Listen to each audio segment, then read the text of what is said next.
Ladies and gentlemen, my name's Paul, hopefully you're having an amazing day. I'm going to kick this video off with an interesting tease from an MSI overclocker. This is concerning a Ryzen 7000 series. Unfortunately, we don't get an actual look at the processor information itself. However, what we do have is an intriguing tease regarding the overclockability of the memory on the Raptor platforms. So basically, we have DDR5 64GB here running at 6400 MTS, with the timing being CL32. Now, AMD themselves have teased multiple times that the Zen 4 architecture is highly overclockable for memory. Now, of course, we don't yet know fully how the processor itself is going to overclock, for example, what the maximum clock speed is for single thread results, and so on and so on. But it is very intriguing that we see such overclockability for memory. It's going to be very interesting to see, to be honest with you, how both Raptor Lake as well as Zen 4 scale, not just in terms of the frequency of the memory, but also things like memory timings as well. Let's face it, when a new Ryzen processor launches in particular, there's a crap ton, that's a technical term, of optimization guides when it comes to memory, PPO, voltage frequency curves, and so on and so on. And I think that given the AM5 platform itself is such a radical departure, it's probably going to be even more so, and I suspect that it's going to take a while for overclockers to really get their heads around how all of this stuff works. And while we're on the subject of CPUs, there's an intriguing tease actually for the 13900K, and we actually have a benchmark in a moment which is super impressive, but I just want to get the clock frequency out of the way first.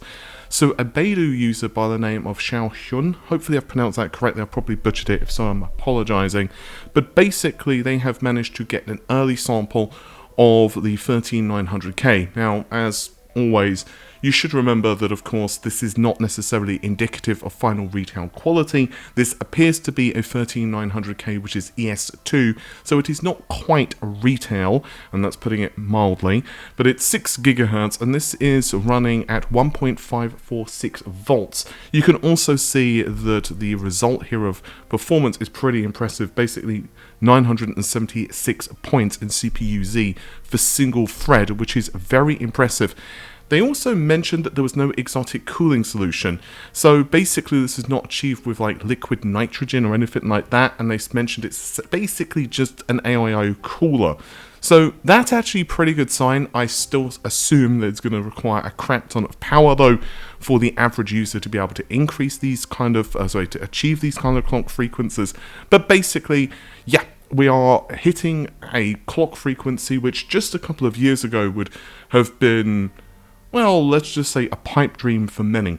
It's going to be very interesting to see how all of this shapes up, especially given another very intriguing benchmark, and I want to thank Olrak29 on Twitter actually for this discovery. Also, I forgot to credit HXL on Twitter for the screenshot of Raphael, which was posted on Billy, excuse me, Jesus, I can't speak suddenly. Anyway, so Olrak has discovered a post on Beidou. Long story short, it again is an Intel engineering sample, and it appears to be a 13900K. Assuming this is genuine, I mean, we all know that benchmarks can be faked, yada yada yada. But here we have essentially 39,400 points. I'm going to round up and down here just for everyone's sanity, but compare this to something like a 12900K. So I'm going to be using TechSpot's results here just because, well, they were just the first thing that popped up in Google.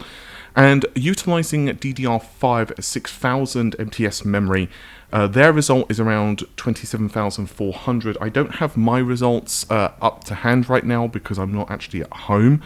But I think I got around the same with my retail sample that was provided to me by Intel. I think I got like 27,500 or 28,000, but again, I don't have my numbers to hand. and I would have to dig through videos. So yeah, I'm just going to be using their numbers, but I believe that I scored essentially the same with my sample, and the 5950X here is scoring around 24,000 points. Of course, as always with any of these processors, it's going to heavily depend on memory timings, you know, what you've kind of got all of your settings cranked to, but around 24,000 is kind of, you know, the average, I think, for a 5950X. It's usually, you know, high 23,000s to very low 25,000 or more, realistically, like 24,500 or something like that for a 5950X. Again, depending on tons of different things. I know that you guys are probably going to want to know, well, what about an older processor? Something along the lines of a 10900K scores around 16,000 points.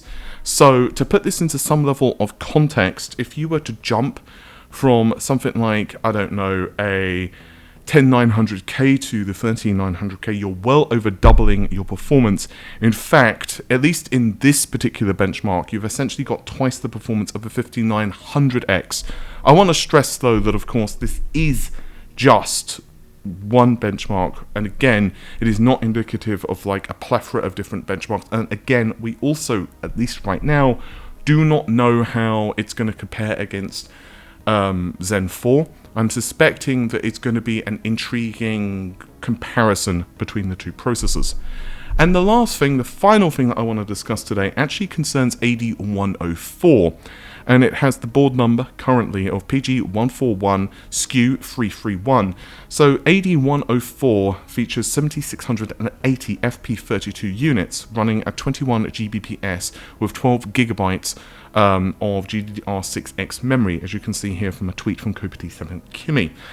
Now, I want to stress that this is most likely going to be, you know, not using 400 watts. This is, to my understanding anyway, I've been told that a lot of the figures, the TDP figures that have been going around, are basically test boards. Now, this does not mean that this card could not, in theory, hit this power consumption. It means, however, that in retail form, it most likely will not. However, if you were to use, say, custom BIOSes, you know, extreme overclocking, theoretically the board could pull this or more, depending obviously on what the manufacturer decides in the end. Obviously, I am not a mind reader. I do not have a spy camera in Jensen's office. I do not know what the final specifications are going to be for any of these. Most likely, of course, this is going to be cut down a little bit for something like the 4070. And it's going to be very intriguing, to be honest, to see what the prices of all of this stuff is going to be. Ultimately speaking, we had that recent performance leak concerning both the 4080 as well as the 4070. Basically speaking, we have the ability here to over double the RTX 3080's performance with the 4080. And, you know, I think that's really impressive. I'm suspecting, although again, obviously, I do not have spy cameras in Lisa's offices either, however, just from what I'm hearing from my sources, Navi 31 is also going to be really fast as well. Honestly, you know, I keep hearing different things, which is going to be faster, RTX 40 and 31. I don't necessarily think it matters too much. I mean, obviously, I'm sure Nvidia or AMD would prefer to be the faster card, but, you know, it's also going to come down to little, perhaps less important things to many people, like, I don't know, availability, pricing. It's like, yeah, sure, if, let's say, you know, one of them has the lead, but they're charging like, I don't know, 25 or 30% more for like 5% or 10% extra performance, people might just say, you know what, I'm good actually. And I think it's just going to be very interesting to see how all of that plays out. There's also going to be other things like, you know, stability of the drivers. At this point, honestly, both Nvidia and AMD kind of have things on lock when it comes to drivers. Obviously, there are, you know, the odd hinky title here and there, you know, there will just be a game and for whatever reason you go to a specific area of the game with some X amount of setting and whatever reason the game will just crash or, you know, have rendering issues, which is kind of standard. But typically Nvidia and AMD, of course, work with games developers, especially if they're larger games, to help optimize to make sure that it's not like, oh, well, I now can't see the floor because it's just, you know, the geometry is just missing, I have no textures, so that's helpful. Yeah, the dark days of old PC gaming. Thumbs up if you guys remember the old days of, like, you know, 90s and early 2000s PC gaming. I wasn't like super into PC gaming in the early mid 90s. I was really young.